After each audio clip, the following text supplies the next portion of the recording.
What's up, everybody? You can call me Marlo's Heavy Tongue, and welcome back to the show. What is up, everybody? How y'all been? How your mom and them? Everybody come on in, grab a seat, grab a snack, and while you are getting comfortable, make sure you hit the like, share, and subscribe, and get on into the things, okay? And as we are going through this video, make sure to leave a comment down below somewhere. At any point when you feel a stressing on your chest, you need to release something. You need to release the energy. You need to release a comment. Be respectful, because some of y'all be trying to get cute. We'll need to be getting cute in these comments. So, I have been gone for a little minute, and I have been living my life. I went to, London and Amsterdam. I went to Amsterdam to go see the Renaissance tour, and more on that later, I guess. But bitch, let me tell y'all what just happened to me. Before we even get into the episode, I'm really in Marlo's Heavy Tongue this week. Yeah. Before we get into the episode, bitch, let me tell y'all what just happened to me. One thing that I really love about Black people is the way that we communicate non-verbally sometimes. So let me explain to you like this. Picture it, my house, 2023. I am getting ready to do this video, and I'm like, sometimes when I'm getting ready to do these videos, I need a little bit of a liquid libation in order to get the things moving, So I look at my refrigerator to see if I got anything in the fridge to mix with this drink, because I am a man and I am a drinker, but bitch, I am not a Neanderthal, okay? I need me something to mix with my drink, okay? I cannot just be out here just drinking straight alcohol. So I look at the refrigerator, I ain't got nothing in there besides mint water and my Brita filter. So I grab my coat and my pocketbook and I pump it on down to motherfucking 7-Eleven. So I'm going to 7-Eleven, right? I'm in 7-Eleven, I go down to the refrigerator aisle. I look in there and I see a 2 for $3 Dr. Pepper special. So girl, I grab me a cream soda and I grab me a cherry Dr. Pepper. I get in line and then I space out like I always do when I'm in the 7-Eleven line. I space out, I'm thinking about my time at the Renaissance tour, me and the girls voguing down and crying down to the first 30 minutes of that concert. And then, somewhere along the line, I'm thinking to like one of the aliens from outer space is like, girl, you realize you've been in this line for like damn near 20 minutes. What's going on? Pop back in. So I jump back into Earth, right? And I noticed that two humans are having a whole debacle at the head of the line. And I'm just like, girl, what the fuck is going on? So now I peep in, I lean into the conversation. And I hear the girl was like, charge my EBT card $6.98. And the man is like, girl, I'm trying, like, girl, I don't know what you want me to do. So she's trying to charge the EBT card $6.98, and then she want to pay the rest with cash. They going back and forth, they get into it. She cussing, she doing the most or whatever. And let's be clear that this is a white woman, okay? I don't want y'all mistaking this story and y'all thinking it's a Black girl or there's a white woman causing all this hell. So as she's doing all this, the Black cashier looks at me and goes, and I returned to him. And it was just like, we just had this moment of like, bitch, telekinetic conversation where we are both saying this white ass bitch and her white ass problems is getting on my motherfucking nerve. Like, girl, you only got $6.98 on this EBT card, bitch. Swipe your shit and get the fuck out. But anyway, they ended up getting it done, and she charged him, and then I went up there and I got my drinks, and I paid with cash. And when I paid with cash, I got up there and I was just like, ooh, child, these white people is trying to sit there with their little EBT card, aren't they? He was like, man, look, I'm just trying to do my job and go home. It's like fucking 2 o'clock in the morning at this point. So it's like, why are you even coming to this man with all of this animosity at 2 o'clock in the morning, girl? Calm it down.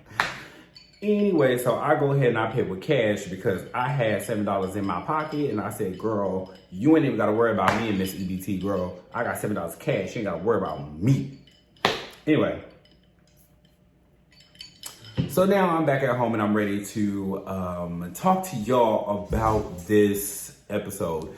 I would dibble and dabble in the previous episodes about Real Housewives of Atlanta, but y'all, it has just been a lot of nothing that has been going on.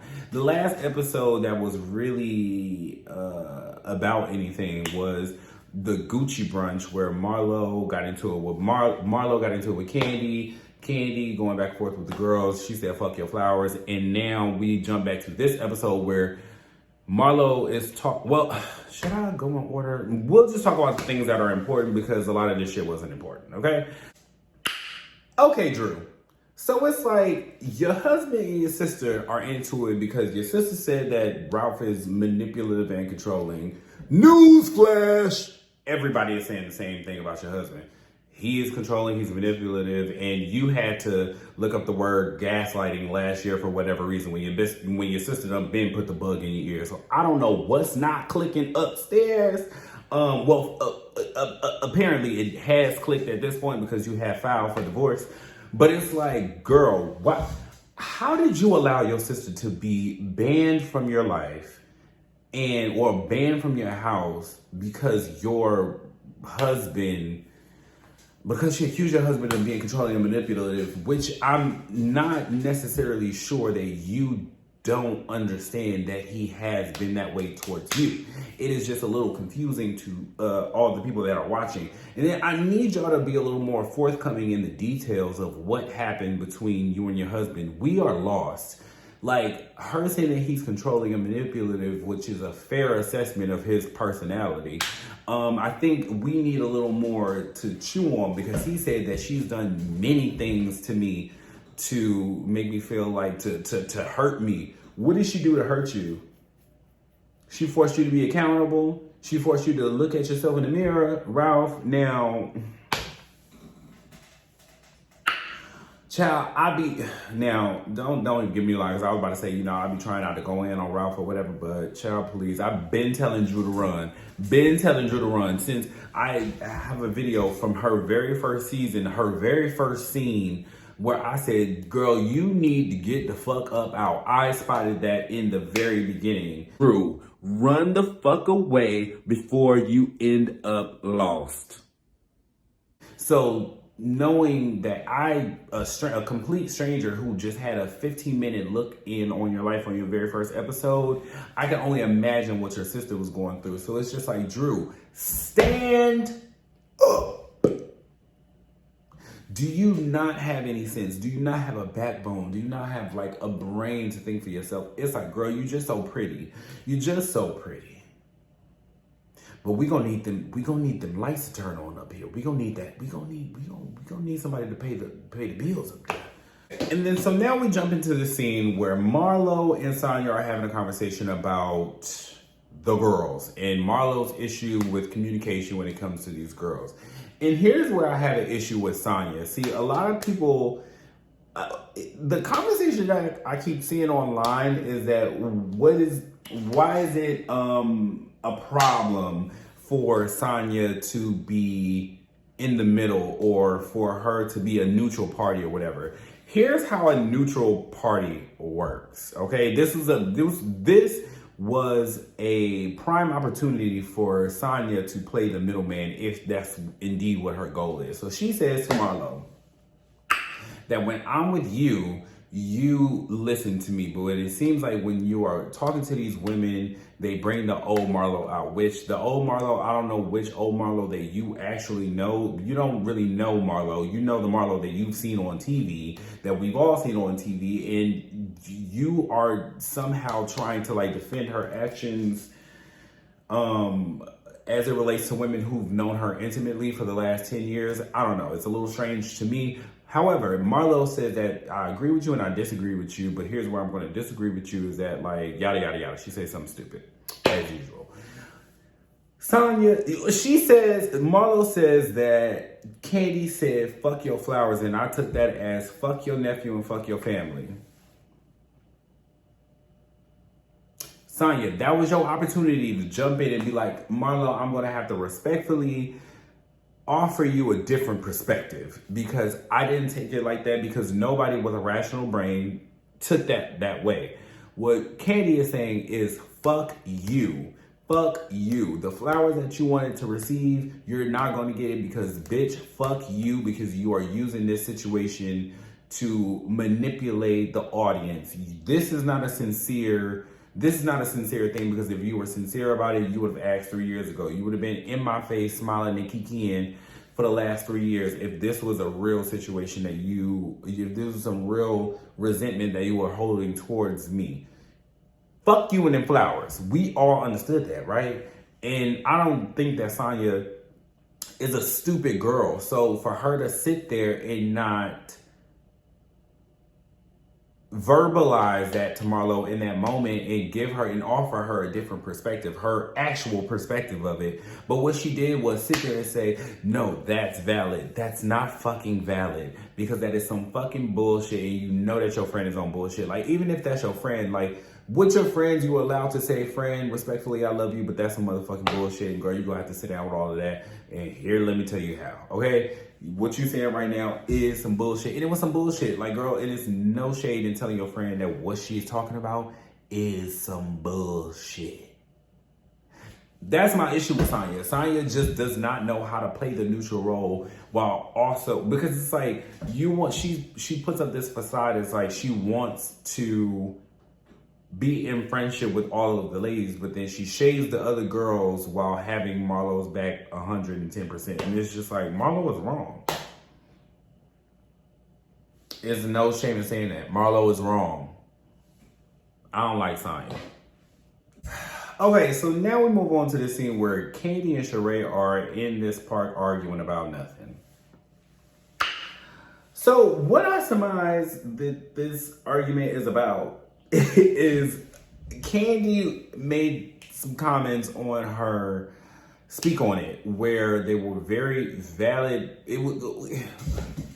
First of all, I think that the people on this cast misunderstand Kandi Speak On It as like Kandi just ranting and raving about like random shit, when actually Kandi is just repeating the shit that is spoken on this show and then backing it up with actual facts.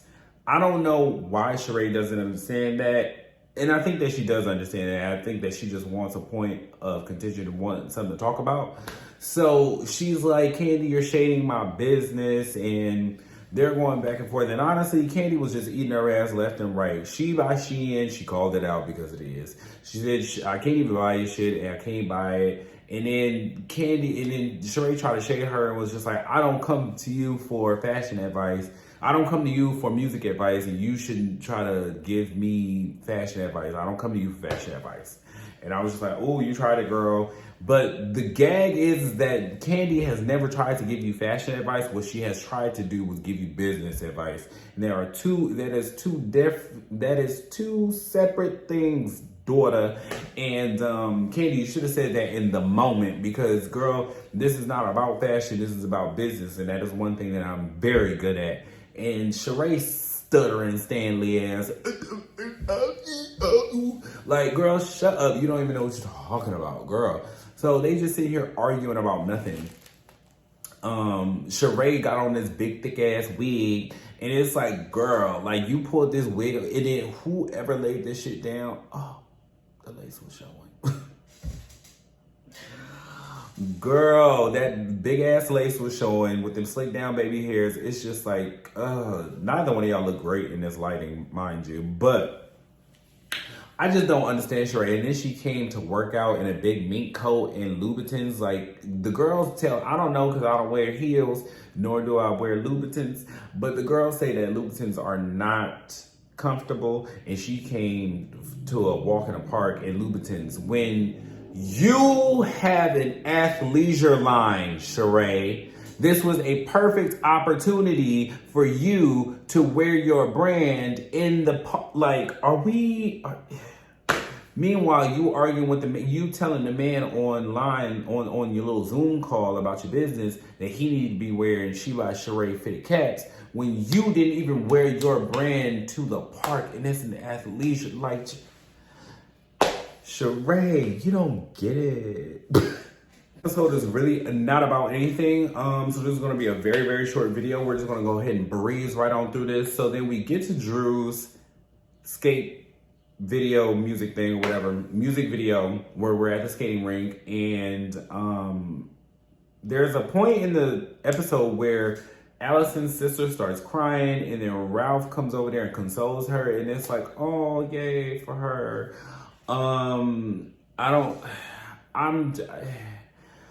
it seems like Drew's whole goal this season was to like give us a lot of blanket material and then work right through it very quickly. At least that's the way that production is airing it, or the editing is airing it. It just seems like we're just being rushed through all of her problems to make it seem like everything is all hunky-dory. Shout out to Kathy Hilton.